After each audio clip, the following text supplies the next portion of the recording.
Hola compañeros, por acá nuevamente su servidor Freddy Chávez Sánchez. En esta oportunidad hablaremos sobre otro de los aspectos que tienen que ver con la parte de la teoría y praxis policial. En esta oportunidad vamos a hablar sobre lo que tiene que ver con la parte del orden social. Está relacionado con las estructuras sociales. Como sabemos, las personas como seres sociales por excelencia necesitan relacionarse para establecer interacciones con sus semejantes. Y en ese sentido, procuran, mediante el consenso social y la conformidad, el mantenimiento de jerarquía, de normas e instituciones asociadas, aceptadas socialmente, atendiendo a la forma en que sus miembros se relacionan de forma compatible con el orden, es decir, que esa convivencia que tienen las personas está orientada o está enmarcada dentro de lo que está permitido por la ley que las personas puedan hacer. Las personas pueden hacer todo aquello que no esté prohibido por la ley y no deben hacer todo aquello que esté prohibido por la ley, prestando atención a los comportamientos contrarios a esas relaciones de sana convivencia, es decir, las conductas que son tipificadas como delitos o faltas en el ordenamiento jurídico, pero igualmente conductas que son vistas de una forma, si se quiere, negativa por parte de los propios miembros de la comunidad, considerando los comportamientos antisociales y marginales, ya que son antagónicos con la estabilidad, el orden y el respeto. Cuando hablamos de antagónico, hablamos de todo aquello que va contra lo que es algo, una estructura o una forma de ser lógica, ¿verdad? Todo aquello que priva en el caso de lo que estamos hablando del orden social, todas aquellas conductas que van contrarias a lo que es el establecimiento de las normas de comportamiento de los grupos sociales. Cuando uno de esos comportamientos se produce, es decir, una conducta antisocial y marginal, se activan los mecanismos para abordarlas, desde diversos aspectos, como los llamados de atención morales, éticos y religiosos, hasta los represivos si los primeros fallan, ya que lo que se pretende es contar con interrelaciones ordenadas y coherentes con los patrones culturales presentes. En ese sentido vamos a hacer una definición de lo que es el orden social. Es un sistema de instituciones, marcos o interacciones relativamente persistente, capaz de continuar reproduciéndose por sí mismo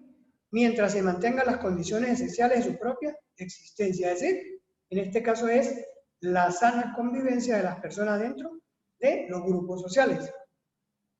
Tales condiciones incluyen las relaciones de producción, la propiedad, las relaciones de poder, las formas y las expresiones culturales, y de comunicación, la ideología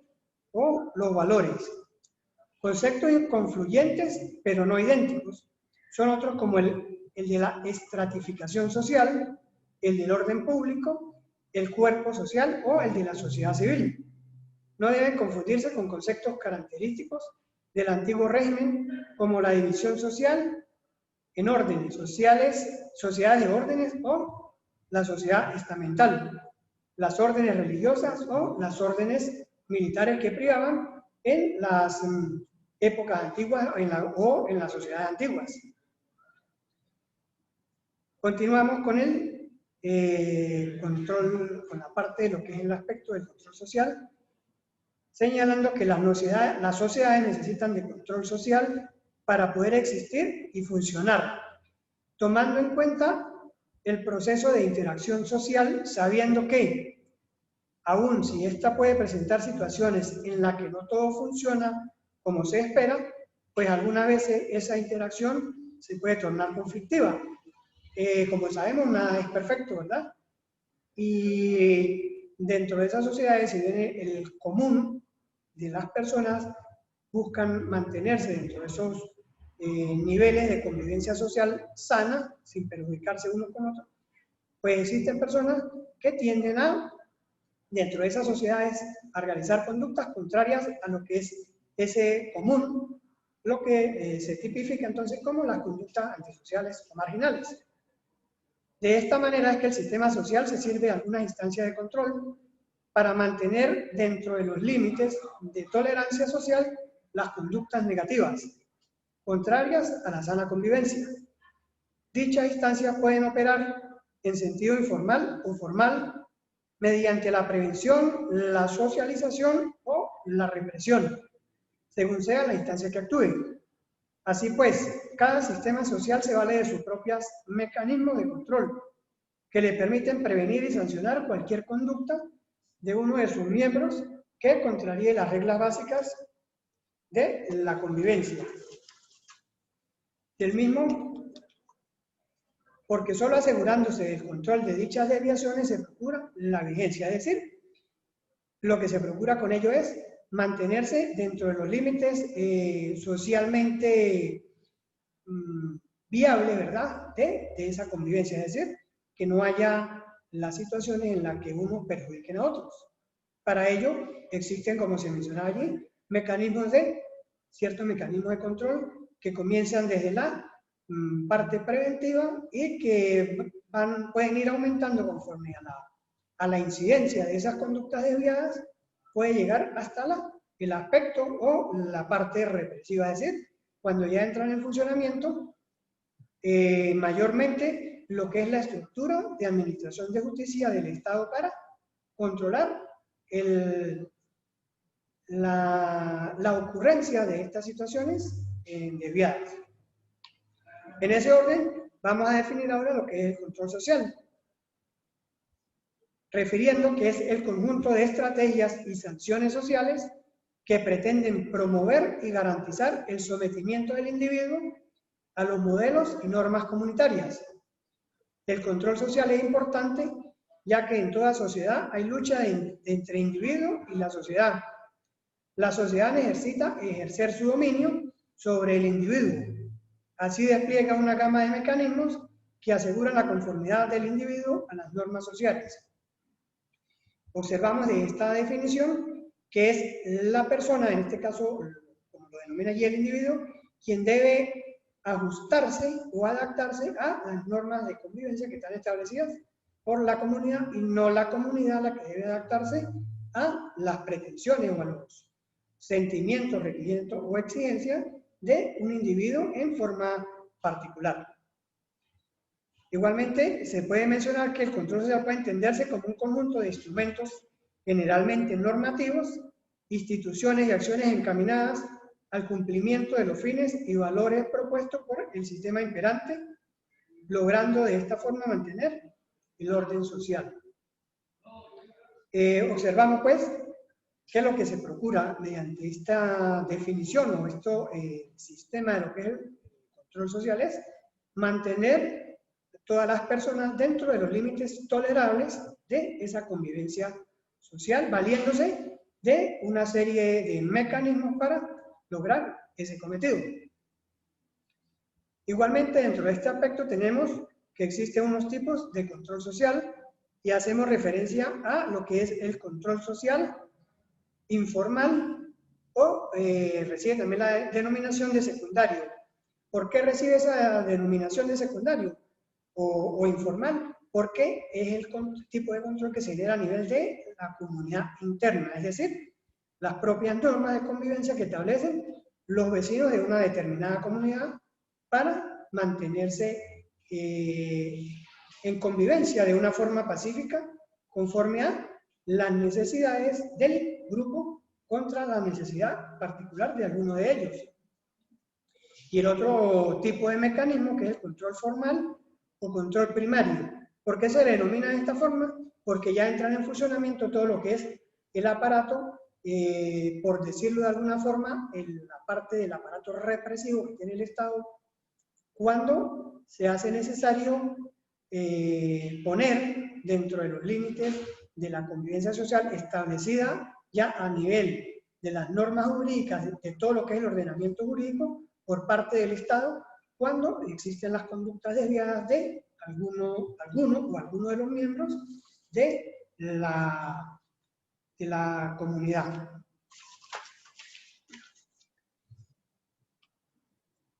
Igualmente, hacemos mención a lo que son los medios informales de control social.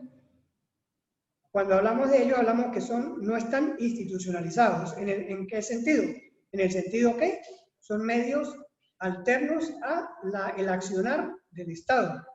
¿Sí? Por eso la denominación de que no están institucionalizados. Es decir, de alguna forma son unos medios alternativos, son medios que se generan dentro de la misma, se pueden generar dentro de lo que es la misma comunidad, atendiendo a un grado de precisión y regularidad. Por ejemplo, tenemos en este caso, dentro de esos medios de control social, lo que es la misma comunidad, lo que es el hogar, lo que es la escuela, lo que es la iglesia,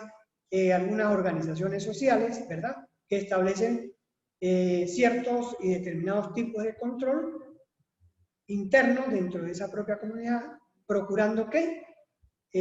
la corrección en las conductas desviadas para que no haya necesidad de que entre en funcionamiento el aparato represivo del Estado. Dentro de los medios formales, pues ya entramos, contrario a lo que eran los medios informales, tenemos ya los que se implementan a través de los estatutos, las leyes y las regulaciones contra las conductas no deseadas. Son respaldadas por el gobierno y por otras instituciones por medios explícitamente coactivos que van desde las normas, desde las sanciones, hasta el encarcelamiento o el confinamiento. Cuando hablamos de coactivos, hablamos de una medida que debe ser cumplida de esa manera, a diferencia del medio informal, en que se hacen especies de sugerencias o se le insta, ¿verdad?, no como una exigencia a la persona que está efectuando la conducta desviada para que exista de la misma. Si ese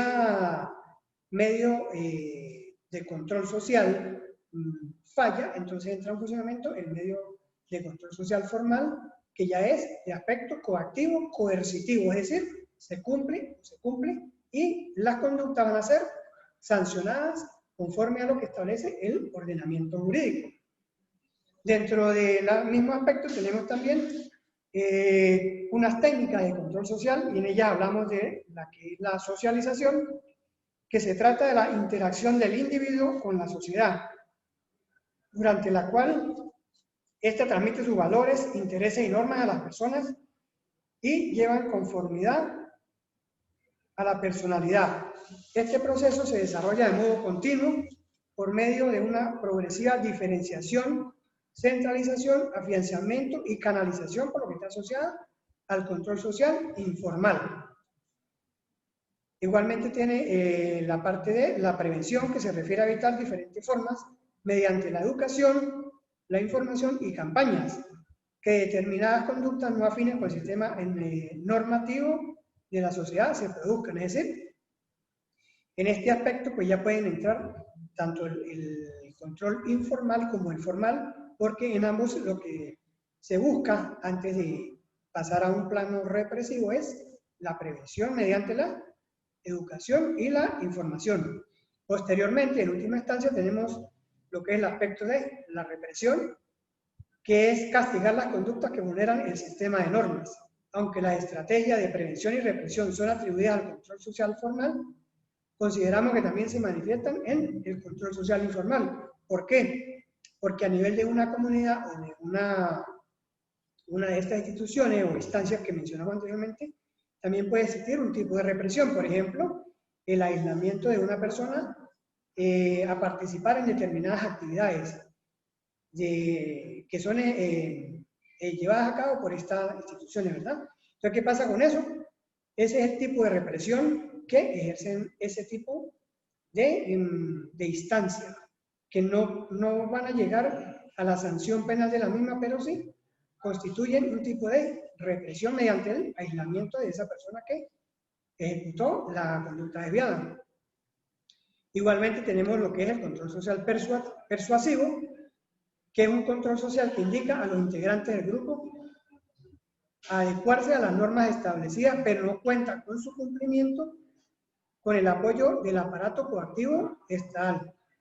Igualmente entran en funcionamiento aquí las instancias no gubernamentales mediante la persuasión. Y cuando se habla de persuasión, se está haciendo mención a la invitación o la incitación a que la persona modifique una posible conducta que tenía pensado realizar y que de alguna forma podía ser o podía producir algún tipo de daño a los demás. Control social coactivo. Es un tipo de control social que cuenta con el aparato coactivo del Estado. Cuando se habla de coacción, se habla generalmente de la parte del Estado que es el que tiene la potestad de coaccionar a las personas para que cumplan, por las buenas o por las malas, hablando de alguna forma, las normas, ya sean las normas jurídicas o las normas de convivencia que rigen dentro de la sociedad. Igualmente, dentro de este tema, o dentro de esta disertación, tenemos otro término que está asociado a la parte de lo que es la prevención o los mecanismos de prevención y tiene que ver con la parte de la política criminal, la cual menciona que para poder frente a la criminalidad es urgente una serie de programas educativos de instrucción, capacitación y formación para diferentes partes afectadas por esta, víctimas, policías, jugadores y la sociedad en general. Solo con el estudio a partir de casos reales se puede determinar cómo actuar, qué medidas tener, dónde investigar, cuál debe ser el sentido de la ley, por qué se produjo un hecho y cómo o de qué manera está afectando a la sociedad. Entonces observamos que allí, que este término de la policía criminal abarca una serie de aspectos que están relacionados no solamente con la conducta que fue realizada por una determinada persona, sino que aborda mucho más los efectos tanto a la víctima como a la sociedad, en el aspecto de las normativas jurídicas, como a través de esas normas se pueden controlar esas conductas para evitar que se produzca nuevamente, ya sea por la misma persona o por otro grupo de personas, cómo se investigan y las razones o las causas que conllevan a que la persona hubiera cometido esa conducta. Igualmente, política criminal es aquel saber que tiene por objeto la acción humana con el fin de evitar las consideradas gravemente lesivas para la subsistencia de la sociedad. Más brevemente, su objeto es la prevención de acciones humanas consideradas como delitos. Y en ese orden de ideas, implementando, se entra ya en lo que es la parte de las fuerzas y los cuerpos de seguridad como una de los aspectos de esa política criminal y de esa parte de control social que ejecuta el Estado, pero ya a través de la coacción. Y esa coacción la realiza en este sentido lo que son las fuerzas y los cuerpos de seguridad, es decir, el aparato tanto preventivo como represivo representado en la autoridad policial. En ese aspecto tenemos que las fuerzas y los cuerpos de seguridad son organismos públicos que funcionan como brazo ejecutivo del Poder Judicial, empleando la fuerza para hacer cumplir la ley, a diferencia de la Fuerza Armada que efectúa acciones bélicas dirigidas contra otros agentes exteriores. Las fuerzas de seguridad representan el monopolio de la violencia, que es la característica definitoria del Estado moderno, es decir, ese es un principio que rige al Estado, que es el monopolio de la fuerza. ¿En qué consiste él? En que solo el Estado tiene la potestad, mediante la coacción, de lograr que las personas se mantengan dentro de lo que son los límites establecidos o permitidos por el ordenamiento jurídico para la sana convivencia, para mantener el orden público y la paz del Estado. La función más habitual de la fuerza de seguridad es el de la policía, es decir, la investigación de los delitos, la captura, la custodia de sospechosos y el mantenimiento del orden público. En este sentido, es necesario que hablemos dos cositas. Cuando se habla de lo que es el aparato preventivo, hablamos de la policía preventiva, es decir, el policía que está realizando funciones o labores de patrullaje, de acercamiento hacia la comunidad. de alguna forma ayudando a resolver el problema, en tanto que la parte de la investigación de los delitos ya constituye de alguna forma una especie de represión donde los funcionarios policiales que forman parte de esta fuerza ya van a la captura, al establecimiento de que efectivamente se cometió un delito, la identificación de la persona que lo cometió y a procurar su individualización y captura para que esa persona responda ante la sociedad por esa conducta desviada que realizó. Y entramos en la materia de lo que es la policía preventiva, significando que es el aspecto de la aplicación de la ley que busca actuar como fuerza disuasoria a la perpetración del crimen. Mencionamos en este aspecto, ¿verdad?, que la sola presencia del funcionario policial de alguna forma es un aspecto disuasorio para quien pretende cometer el delito, porque esto va a significar que la persona se va a abstener de ejecutar esa conducta o ese obrar que de alguna forma está ajustada a lo que es el supuesto de hecho de lo que están elaborados la mayoría de delitos en muchos de los códigos penales o en el ordenamiento jurídico a nivel de los países latinoamericanos, donde establece un supuesto de hecho que establece allí una conducta típica que debe realizar la persona para que la misma sea considerada como un delito, y posteriormente viene el supuesto de derecho que es la sanción que va a obtener, de la cual va a ser objeto la persona que cometa esa conducta, subsumiéndose entonces, o hablando en ese sentido, que es subsumir la conducta a lo que es el tipo de delito establecido previamente. Dentro de esos principios de la policía preventiva existen unos principios generales de la intervención policial y mencionamos allí el primero de ellos, que significa que ante cualquier acción el policía preventivo debe analizar la naturaleza de la intervención con respecto al momento, al lugar, a la ausencia de riesgo o a la existencia de peligro que pueda ir de la simple operación cotidiana a la situación de crisis. En este aspecto es importante resaltar lo siguiente. A diferencia del policía de investigación que ha hecho un estudio, un análisis del delito y de la persona sobre la cual pesa la sospecha de que ha sido la autora de la comisión de un delito, el policía y sabe cómo lo va a abordar, el policía preventivo por lo general se consigue con las situaciones de una forma súbita, ¿verdad? Es decir, de forma inesperada. ¿Qué genera eso? Precisamente lo que está mencionando allí, que él debe en fracciones de segundo analizar el contexto de la ubicación donde se encuentra y de la potencialidad de peligro que pueda existir tanto para él como para sus compañeros o para algún miembro de la sociedad, incluido el mismo autor de la acción contraria al derecho. El segundo principio habla de que todas las intervenciones de policía preventivo deben apegarse al marco jurídico, por lo que debe conocer la situación jurídica que corresponde a cada acción, delitos en flagrancia o infracción administrativa, en este caso, para realizarla de manera correcta. Como le expliqué anteriormente, ese delito en flagrancia es el que se está cometiendo o acaba de cometerse en el mismo lugar donde se produce la aprehensión o la intervención de una persona que está ejecutando una conducta que está tipificada en la ley como delito o falta.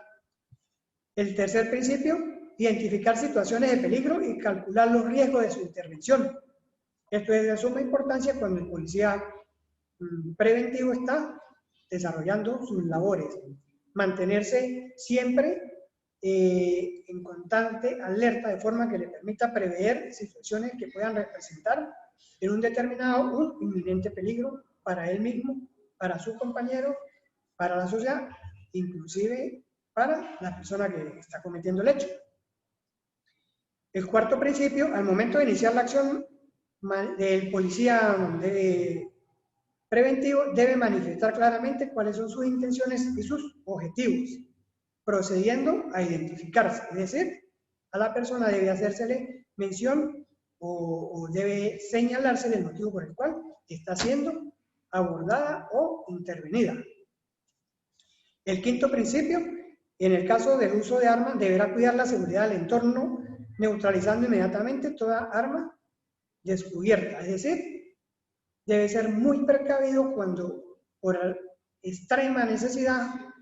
deba hacer uso de su arma de reglamento, de su arma orgánica. El sexto principio,